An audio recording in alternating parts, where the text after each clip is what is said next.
Tonight at 5:30, get ready because some weather experts are saying we could be plunging headfirst into an El Niño year.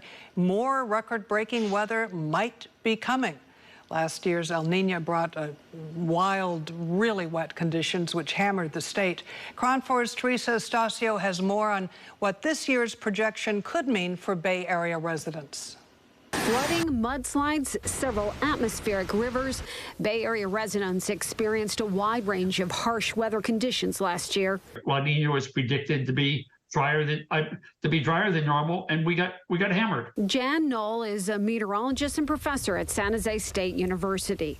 He says this year's projection of an El Niño year could mean that we may be in for a wicked winter, but adds, and may be more complicated than that. On average is wetter than normal in Southern California, kind of near normal in Northern California, and below normal in the Pacific Northwest.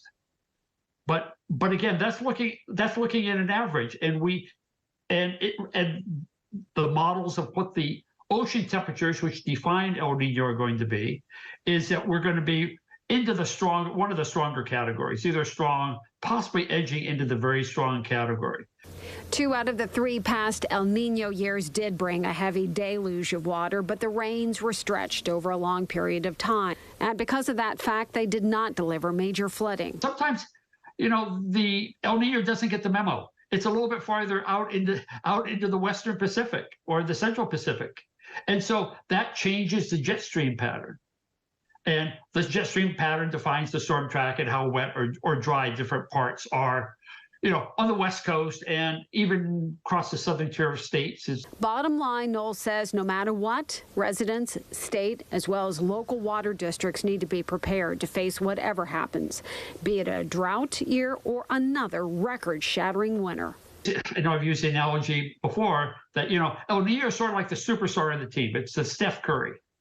But sometimes, Clay's going to come in and have a really good night too, and he's going to be the dominant factor. So it's not always Steph. And so, there's lots going on in the atmosphere. And again, like I said, the more we find out that we know, the more that we find out that we don't know. Teresa Estacio, KRON 4 News. All right, taking a live look outside, the view from Mount Tam. And Lawrence, I might be glad I invested in a new roof. Yeah, not a bad idea, right? Jan Knoll, one of the best meteorologists here in the Bay Area. And yeah, El Niño is always a tricky forecast, even with the current setup right now where we could be headed to a strong, maybe a very strong El Niño event. All right, so in El Niño, that is a warming of the equatorial waters. You can see the reds there on the screen.